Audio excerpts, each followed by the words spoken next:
That Sober Guy podcast contains adult content, merciless truth, and emotional nudity. Listener discretion is advised. 1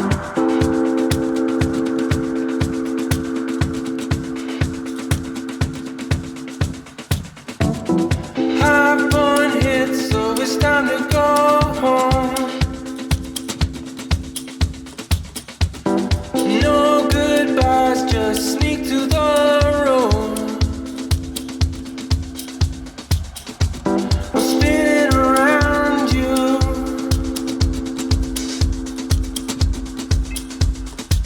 You're never bringing me down.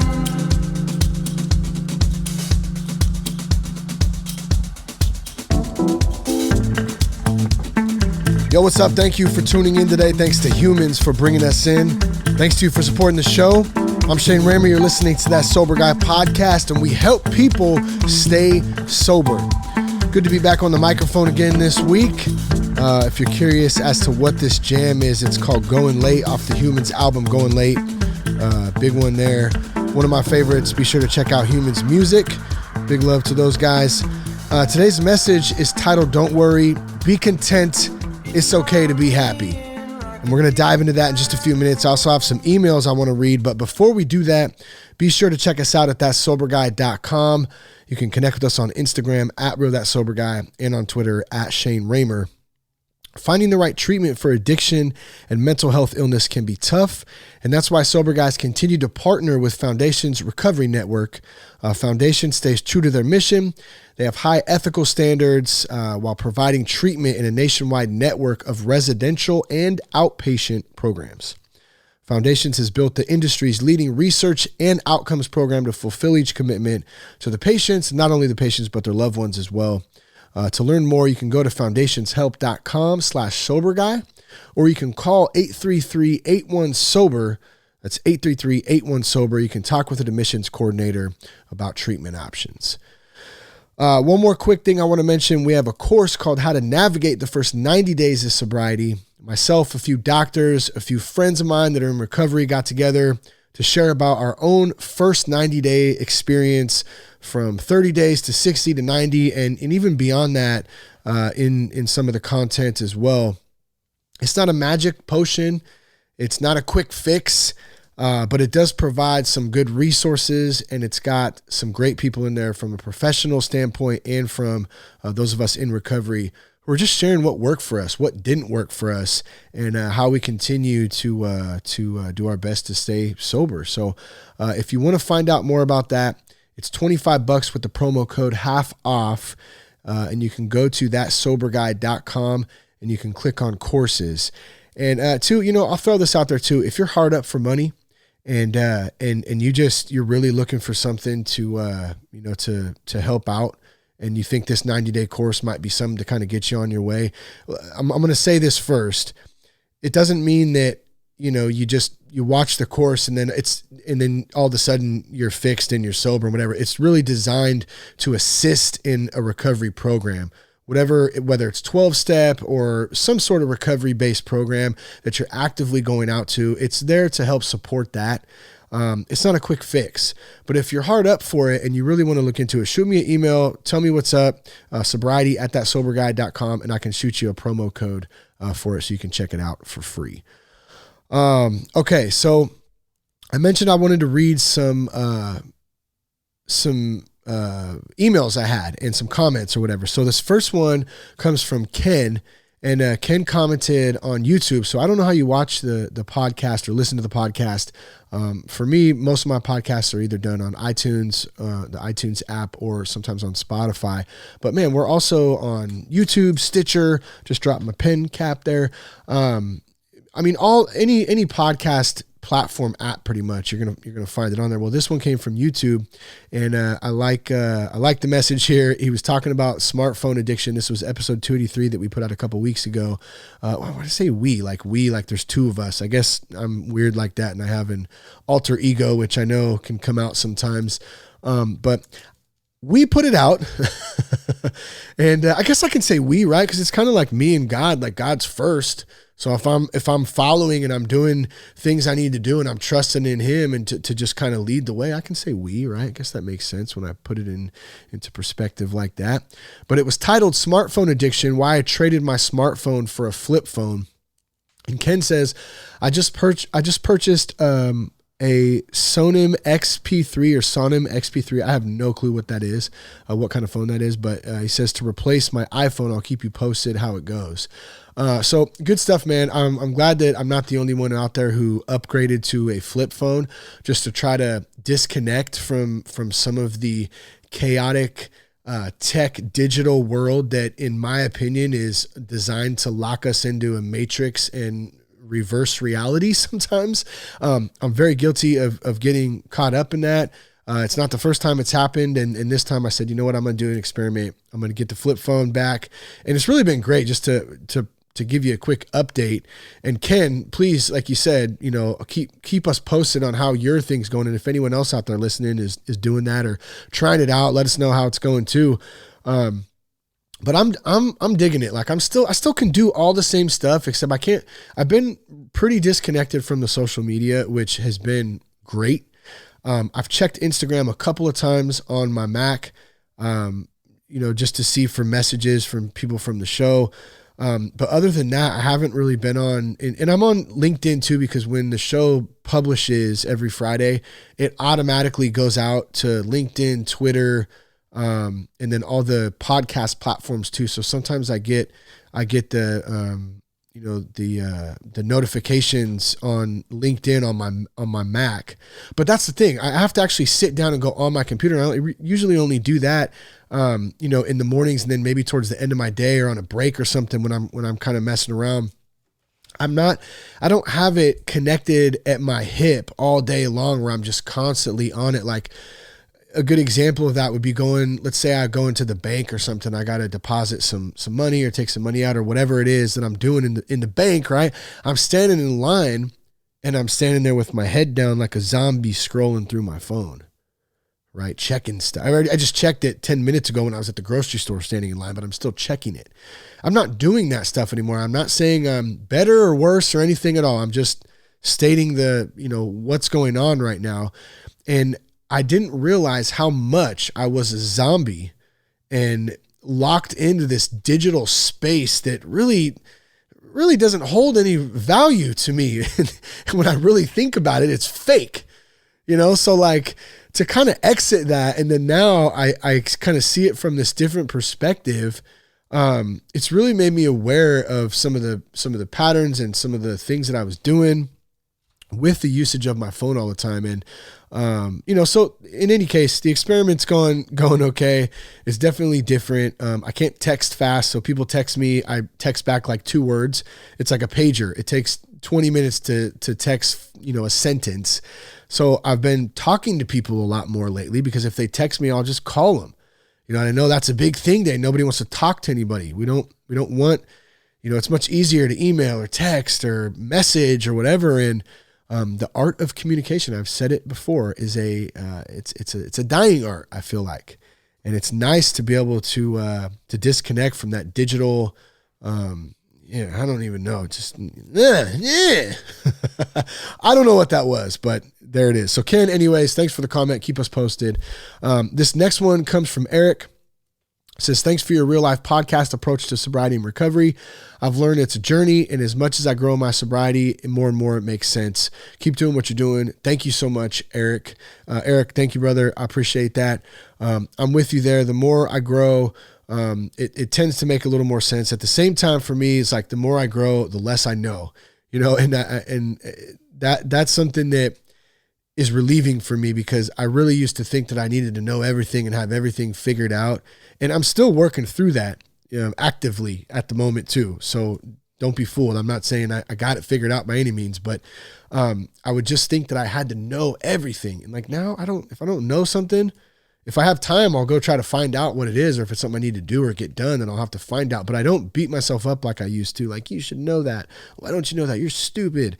Like you should have learned that a long time, or whatever the case is, There's a lot of freedom in that. I don't need to know. If someone asks me something I don't know, hey, I don't know. I can find out though for you. Much easier. So anyways, thanks, Eric. Next one comes from Lee from Colorado. I started drinking when I was 17. It didn't become a problem until my late 20s and early 30s. Tried to quit many times. The longest was 10 months. That was about 2 years ago. I'm currently working on 90 days of sobriety with help from AA, online support groups, and listening to the podcasts such as yours. Bro, so awesome, man. Congrats on 90 days. I don't know if that's hit yet or if it's coming up in a few days, but in any case, that's huge. Keep going. I chatted a couple times with Lee through email and stuff, so love from Cali to Colorado, and much appreciated. And one thing I want to just point out here too, guys, for everybody listening, and gals and ladies and men and people and human beings and aliens and whatever it is, whatever's listening, whatever you are, whatever you label yourself, what does he say? He's got almost 90 days, but with help from a 12-step group, with help from online support groups, with help from podcasts. Help. We can't do this stuff on our own.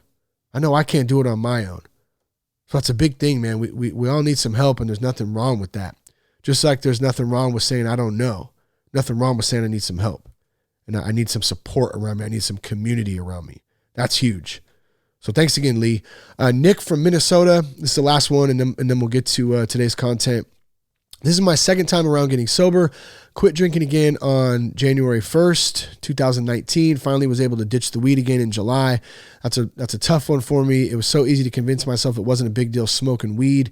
Then you realize you're doing it morning, noon, and night every day, and you're planning your schedule around it. Totally feel you relate to that. It's a big thing for me. Our motto was we don't get high, we stay high. So it was morning, noon, night, mow the lawn, do the dishes, go to work. Whatever I'm doing, I'm always high, just a normal way of life. And you finally realize one day, you go, man, like, I don't know, do I just like being high? Am I hiding from something? Am I numbing? And see, for me, I don't have anything against weed personally. I really don't. I think there's a lot of good beneficial things to hemp, to CBD, marijuana, different thing. I think that people can use it and as a tool to have a little fun sometimes, loosen up a little bit. I know it's been used in many cases to help people wean off of opiates and stuff. So I think there's some positive things to it. But if you're like me and you abuse things, I can't do weed because I don't get high, I stay high. I just continue to do it. And that's when it becomes an issue. You know what I mean? So I think it's for me, I gotta be clear about that. It's not really the weed, it's the person for me and my inability to regulate things in my life, whether it's sugar, weed, booze, name it, you know what I mean? And the balance of that is really tough for me sometimes. It's pedal to the metal, baby, all or none. Anyways, here's the best part from Nick. I'm going to get that 60-day key tag at my new NA home group nooner meeting. So, bro, congrats on that. He says, it feels so damn good. Thanks for being a big part of my recovery. Honored to have the podcast, be able to share some guests and some of my thoughts and experiences. So thank you for letting me be a part of yours too, bro.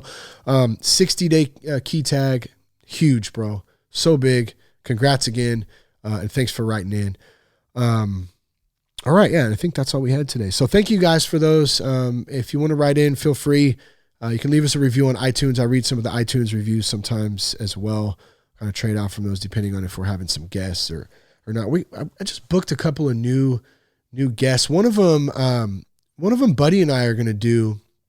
I don't have the info in me or in front of me right now because I wasn't even planning on talking about it, but since it's coming up, there's a guy named, his name's Bill. I can't remember his last name now. So I guess that doesn't matter because there's about 1 billion Bills out there.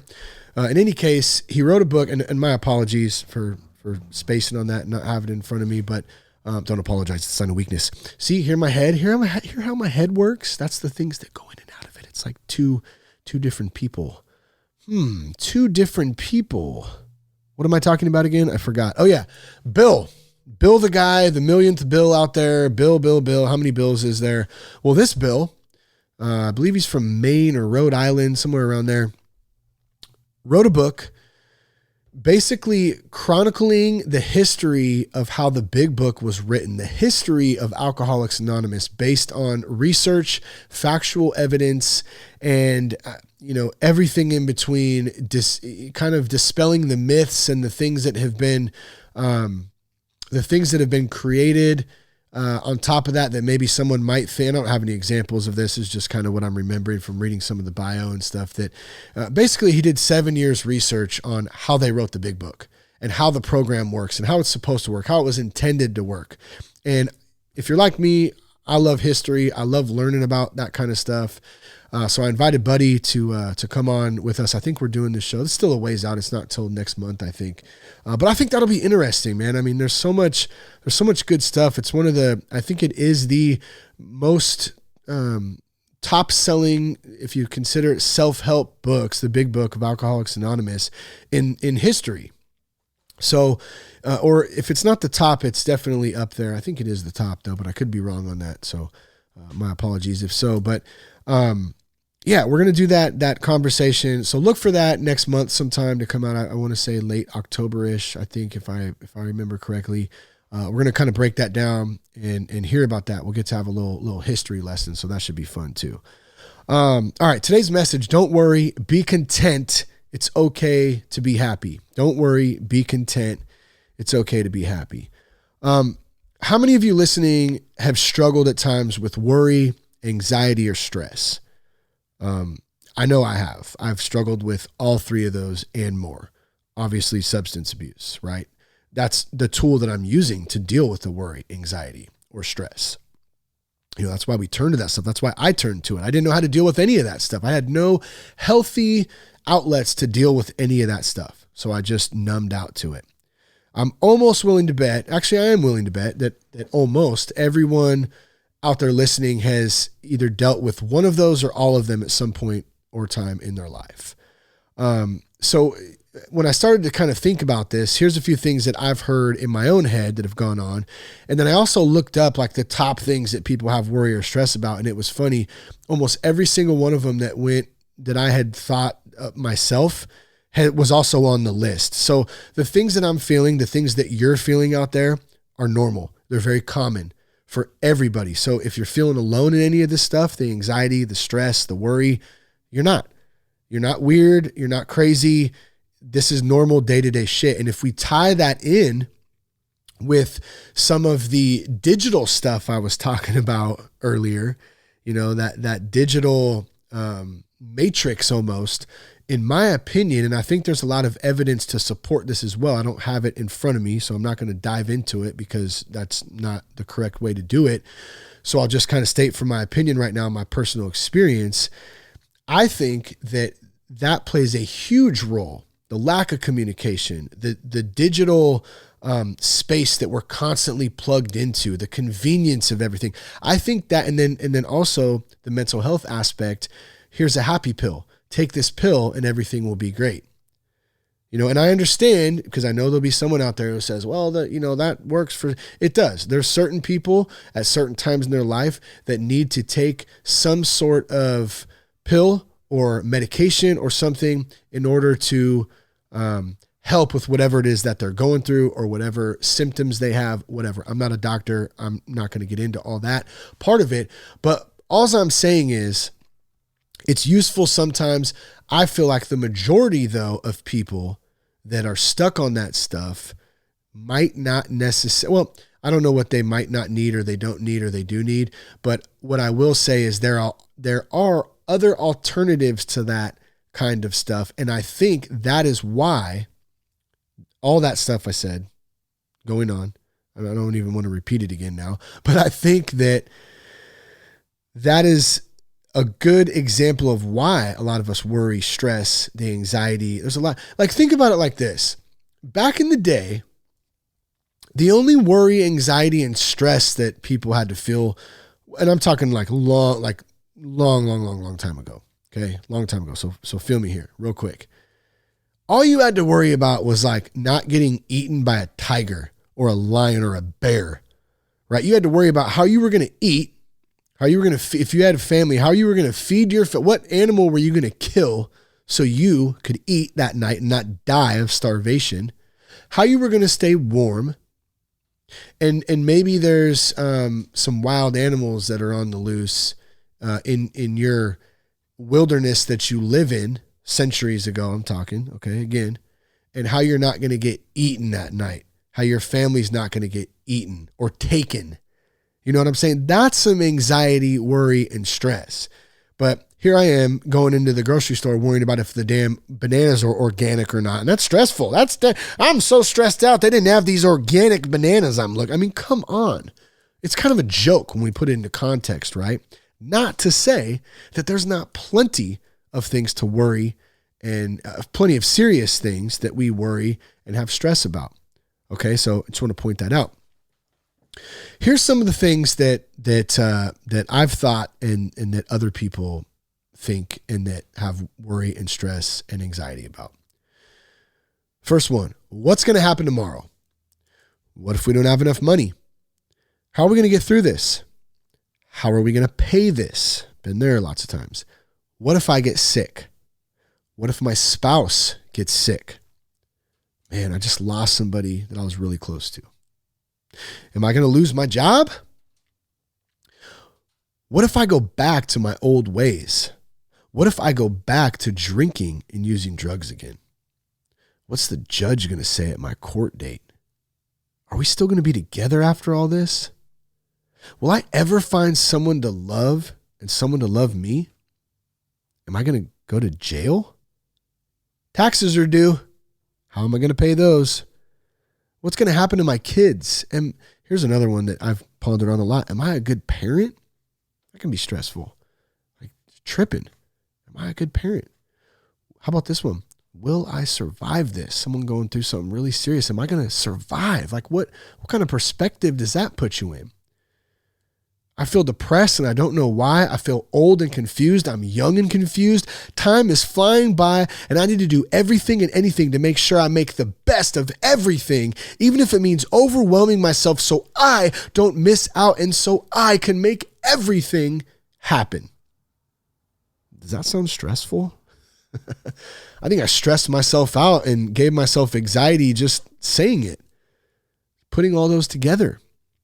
Do they sound familiar? Have you said any of those? I'm almost sure, at least one of those has probably crossed your mind out there.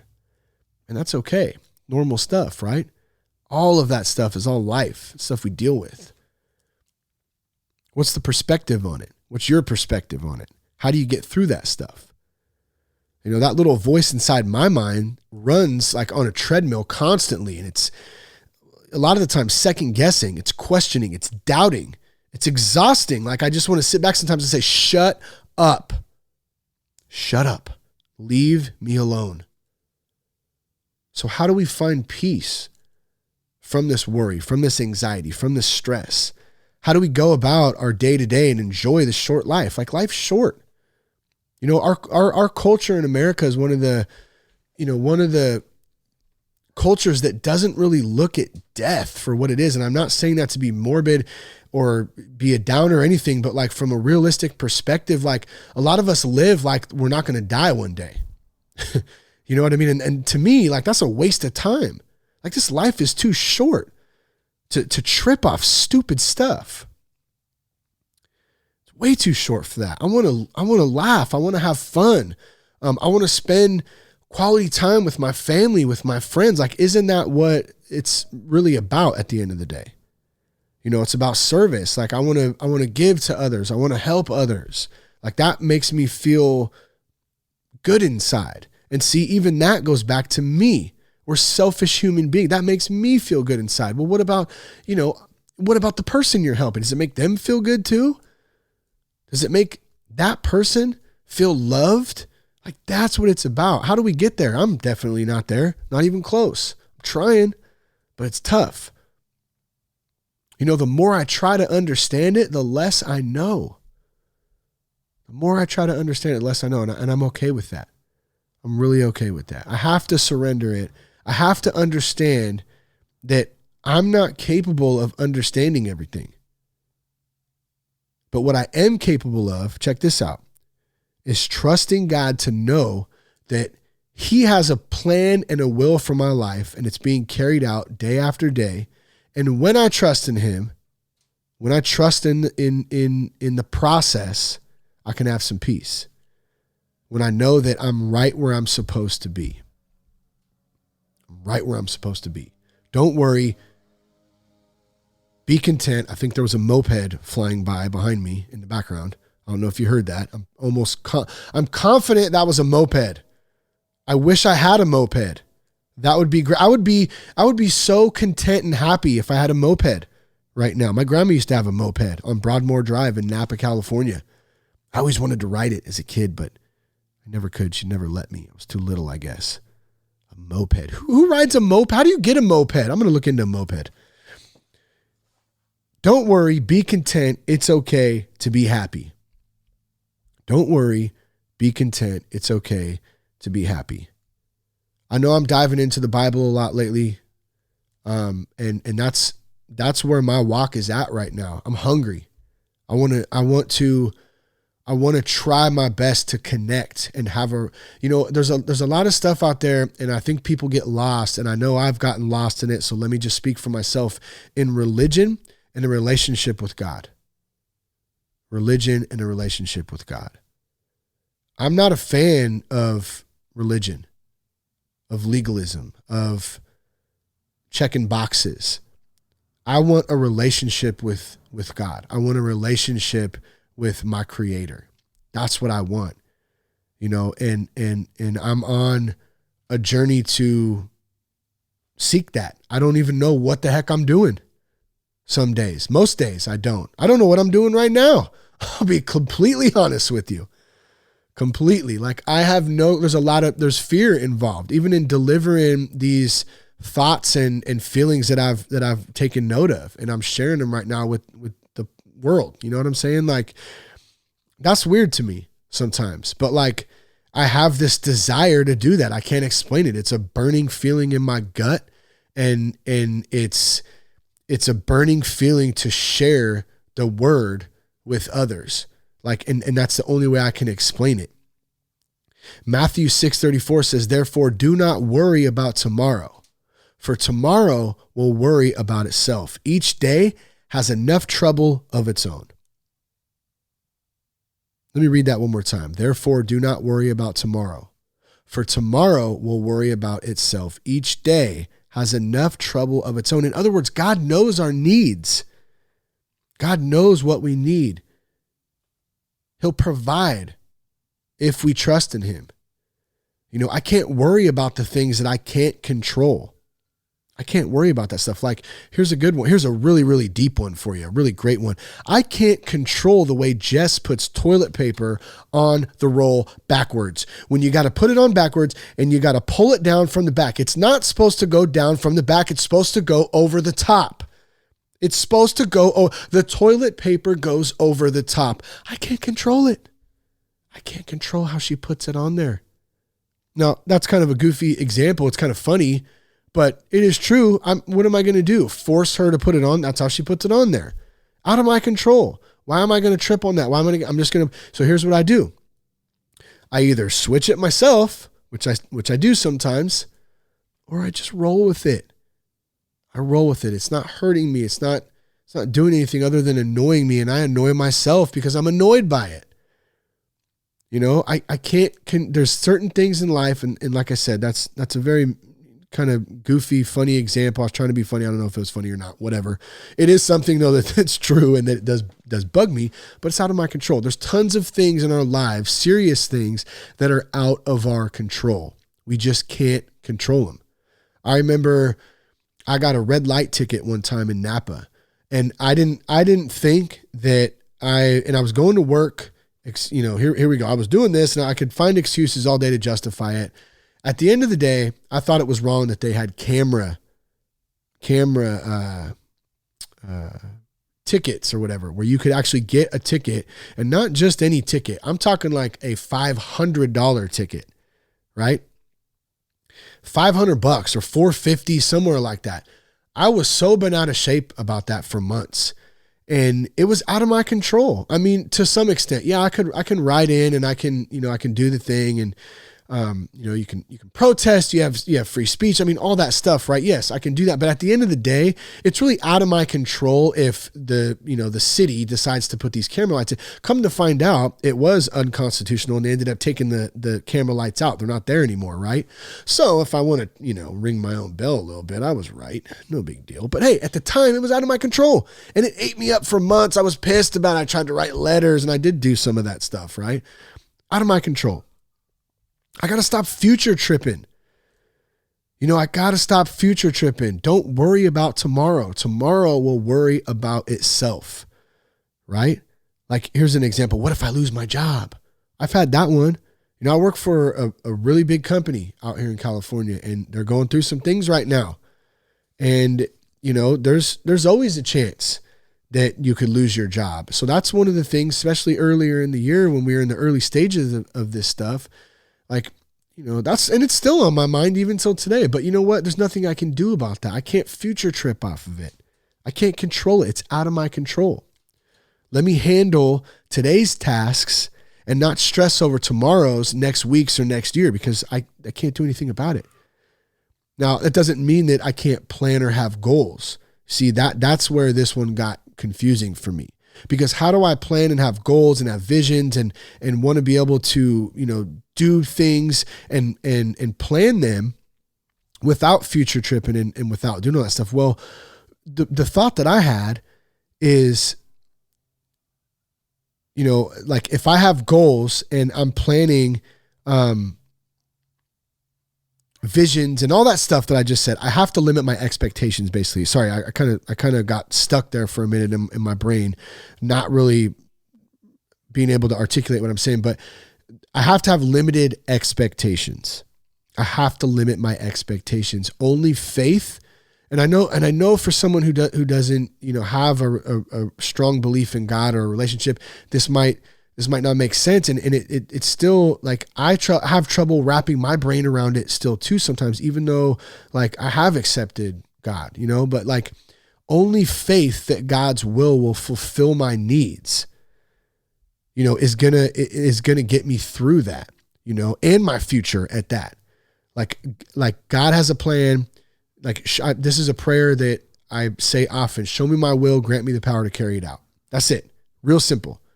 That completely surrenders my day, my life, my day-to-day things up to God. Just show me what I need to do. And now it doesn't mean I be a lazy ass either. I still got to do stuff. And that's where I started thinking about this effortless effort, and I got to give credit to Buddy for talking about that. That's where I first heard it. I don't know where he first heard it. I don't know if he made it up. I'm not quite sure. I have no idea. I can ask him, but it's a great 2 words right there together. Effortless effort.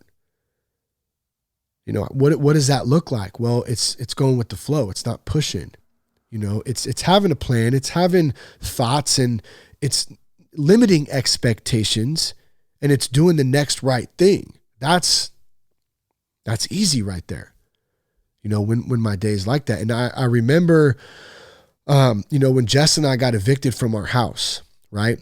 I was like, I was less than a year sober at the time.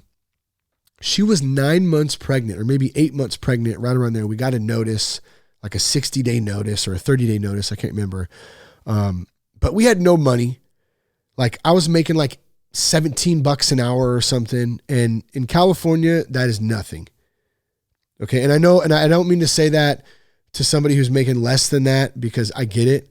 So it's not like I don't mean to sound like a jerk in that, but like really in California, man, like it is expensive to live out here. It costs a lot, especially if you got a family. So $18 at the time. And Jess and she's such a soldier. Like she worked all the way through her pregnancy, trying to do her best and stuff too, but we did not have a lot of money at the time. Okay. We found ourselves with 30 days to find somewhere to live, a baby on the way, no money. I'm trying to like stay sober. Jess is going through her own stuff. She had depression and anxiety, like postpartum, like no other, and just a really, really dark place that was really, really not a good time for us. Just a lot of stress, trying to figure this thing out called life and family. Like Lucy, was 3 at the time, really tough time. Now, how do you maintain clarity and stay sober and not self-destruct in a situation like that? And I kept going back to like, when I think about it now, it was this like effortless effort in a sense. Like it was like things lined up, because I remember at the time when we got that notice, just surrendering it and just going, God, I know you got us. I know you got us. And it was this feeling. It was weird, really. Even when I think back about it, I don't think it's so much weird now because I'm starting to understand, what it is a little bit more. And not that I understand it, but I'm just saying I'm starting to at least grasp the concept of it and that it's real. I don't know what it is, but I know it's real. That feeling I'm talking about, God, the Spirit, divine whatever you want to call it, put your own label on it if that offends you or whatever, if the God thing is an issue. But there was something weird where I knew that I was just going to do it. God had my back. It was effortless effort. It was a feeling of peace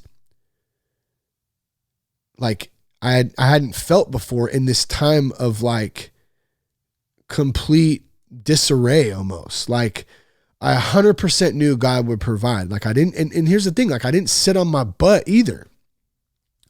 I didn't sit on my butt. Like I got out there and I just got after it. I started looking for places.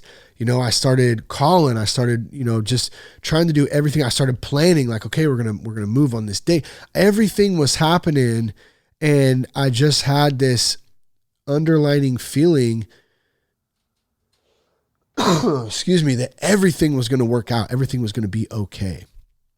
And to me, that was God. Like that was God showing us that like, I got you, that effortless effort when you trust in, that my will is going to be carried out. And I don't have to know exactly what's going to happen. I just have faith that it's going to work out.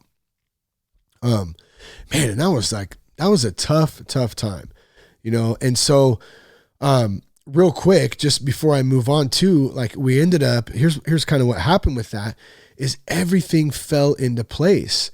Like he did provide, like God did provide for us. And it was just what we needed at the time. We had a good landlord. He was an older dude, but loved, had a lot of good values, man. He had his little quirks and stuff too, for sure, but he was good about helping us and taking care of the place. The other thing was, it was way cheap and it was like right in our budget, what we could afford. Like I said, we didn't have a lot of money. It was in a good neighborhood right around the corner from our friends. We were by a school, by 2 schools, nice little trail. I mean, it was perfect. It was absolutely perfect. It couldn't have been more perfect at the time. And it was just what we needed.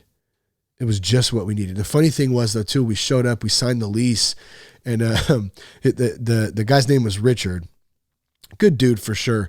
But we signed the lease and we're so pumped, right? We can't believe it. It worked out. We just been through this stretch of like just stress and whatever, and it was great. And he goes, hey, why don't you follow me to my house and, I'll sign, or you just sign the lease. I'll make you a copy of it. And I go, okay, cool. So we walk outside.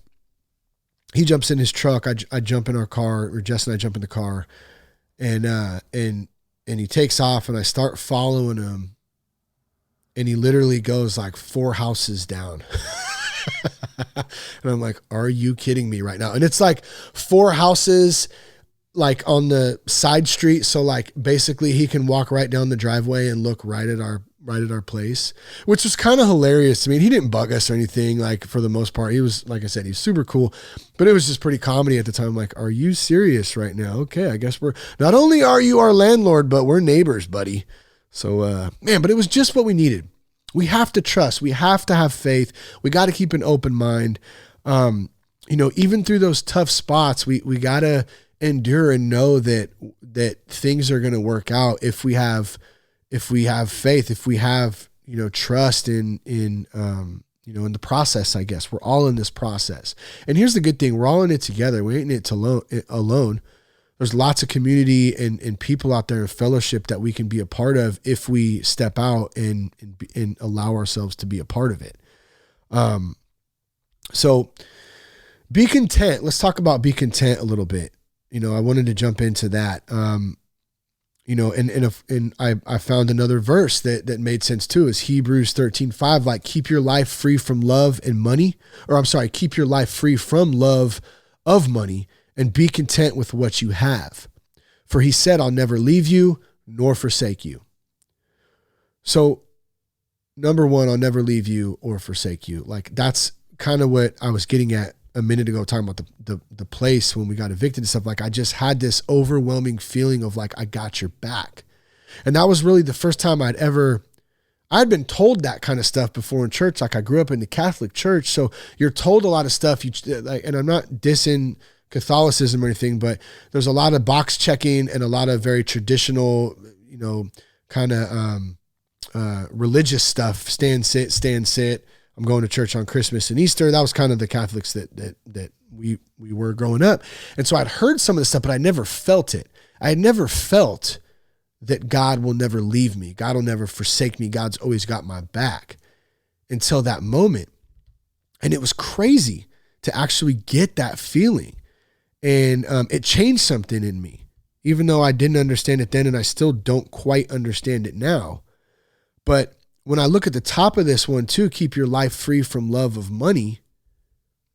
Like, what's the difference between needing money, wanting money, and loving money? I had to kind of ask myself that. Well, like needing money, like I need money to like pay my bills. I need money for gas. I need money to feed my family. Like I need money. Like I need to survive. Especially if I have a family, I have to provide for them, right? Now, what about wanting money? Well, like, yeah, who doesn't want more money? Like, I'm not going to sit up here in front like I don't want more money. Do I necessarily need it? Like, God's really provided us with everything we need. We eat every night. We have a roof over our head. We have transportation. We have work to do. We have kids to raise. We have things we enjoy to do. But like, yeah, I still want more. Like I want more. I'm not content with where I'm at.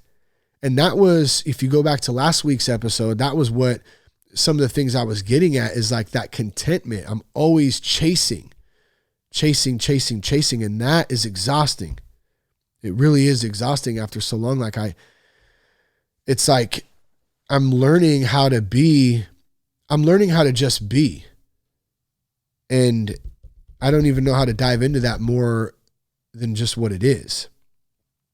I'm looking at the clock right now. It's 7:00 and I got a big softball game, a playoff game here pretty quick. I'm going to have to wrap this thing up quick because I got to go out and get my exercise with the homies and throw some balls around. But, and then what about loving money though?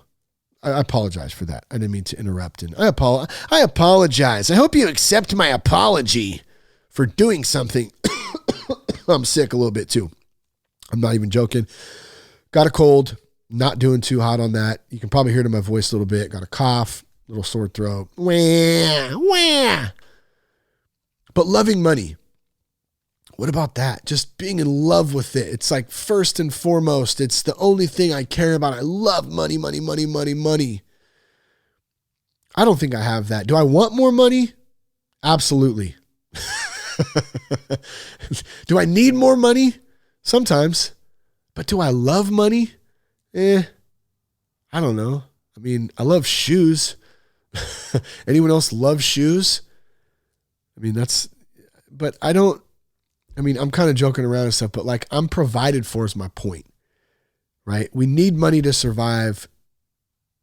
Sometimes we want money, but do I love money? No. And it says that in there, keep your life free from the love of money. So if we're provided for, there's no need to love that money and make it an idol, I guess is what I'm trying to get at here. We're provided for, and we should be grateful for that and what we are, what we do have, being grateful and staying grateful, staying in gratitude for that. But how do I stay content with what I have when I always want more and I always want better? And I don't think that there's necessarily something wrong with that all the time. Of course, we want to level up. We want to advance. We want to learn more. We want to make more money. We want to do better. We want to do this. We want to do that. We want to try this. We want to try that. Like, that's not necessarily a bad thing. That's not what I'm saying. But what I'm saying is, like, when we put the cart before the horse, I think that's the right term. When we're trying to do all that stuff and we don't have a firm foundation of God, community, fellowship, service, like, that stuff doesn't work. At least in my experience, it hasn't. And I'm still struggling with it. Some days are better than others. Like time, money, cars, houses, clothes, things, like just that stuff, right? It's all stuff. It's all impermanent. It'll always leave us. And eventually we die. We don't take any of it with us. But God says, I'll never leave you. I'll never forsake you. So even in death, possibly, there's something else, right? There's something else. And when I know that, it helps ease the pain of all, and not so much the pain, but the want, the lust, the love of money and more and stuff and things. Like, I'll give you an example. I want a 67 Cadillac, right? Do I need a 1967 Cadillac? No, but I want one.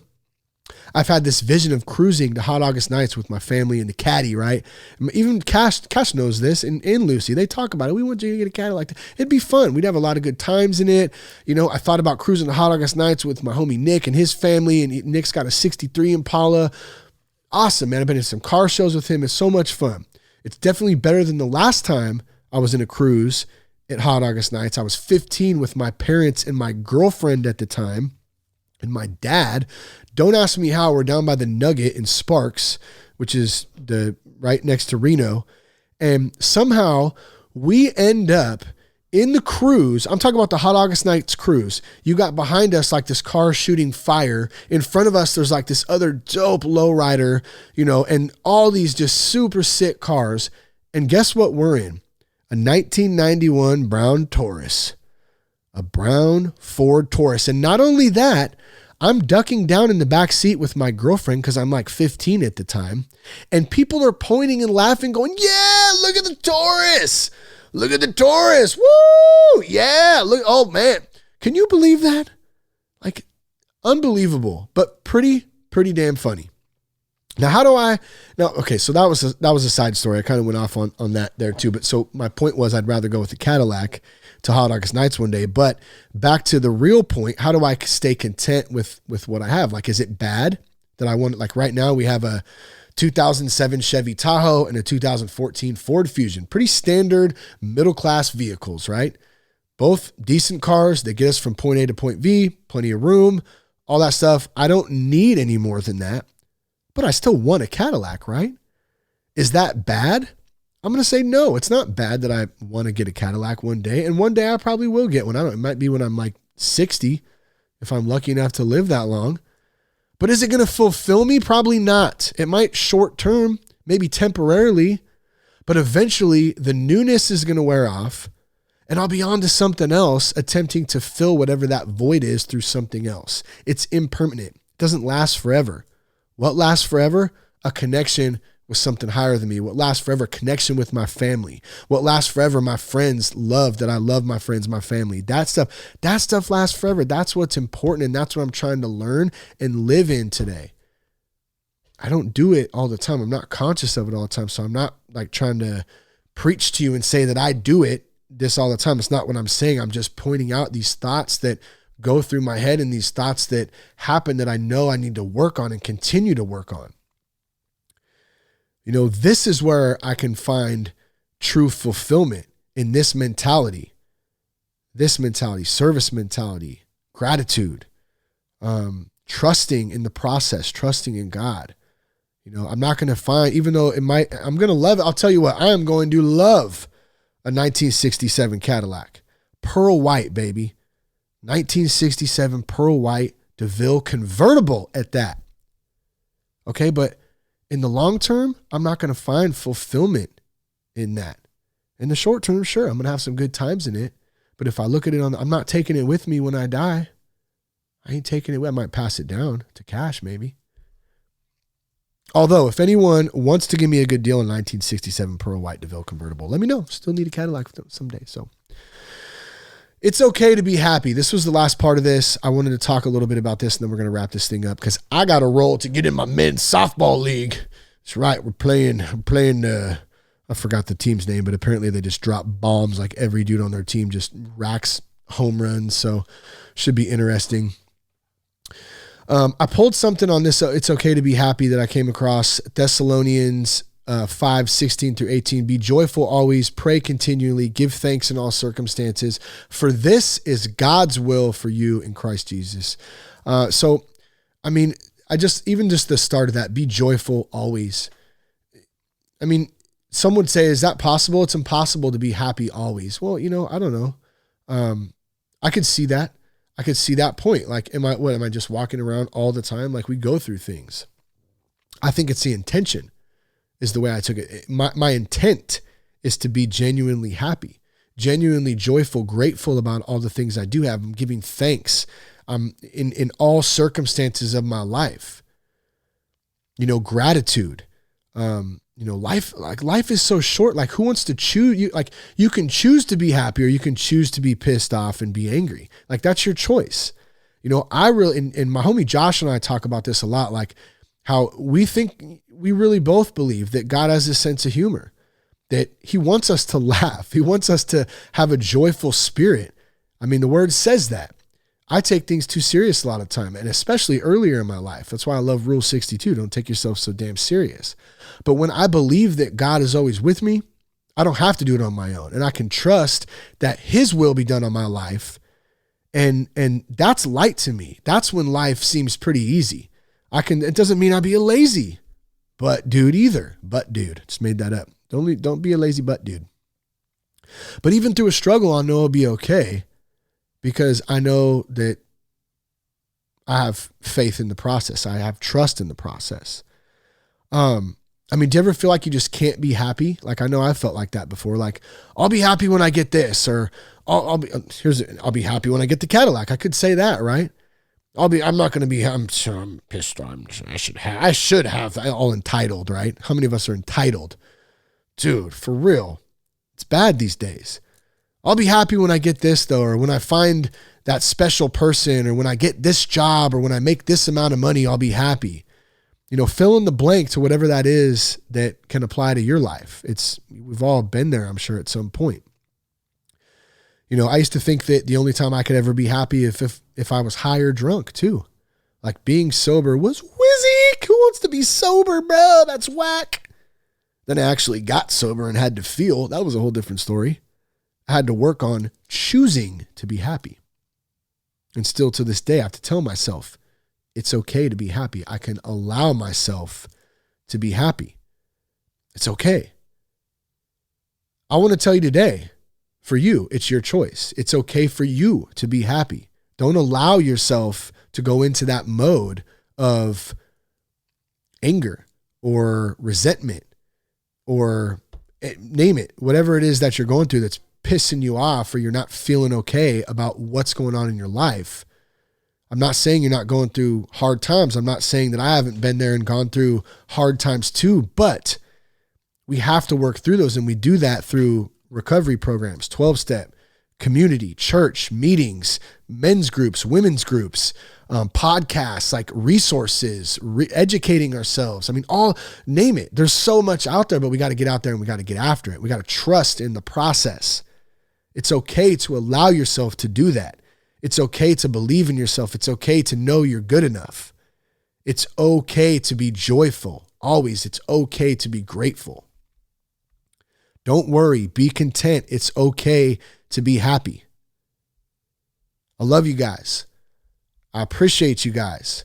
I hope something made sense to you today, that spoke to you today, that can help you in your recovery. I know that just being able to share this with you has greatly helped me today and just made me proud to be sober, made me proud to be a part of many different communities, locally and in this weird digital space that I was talking about earlier too.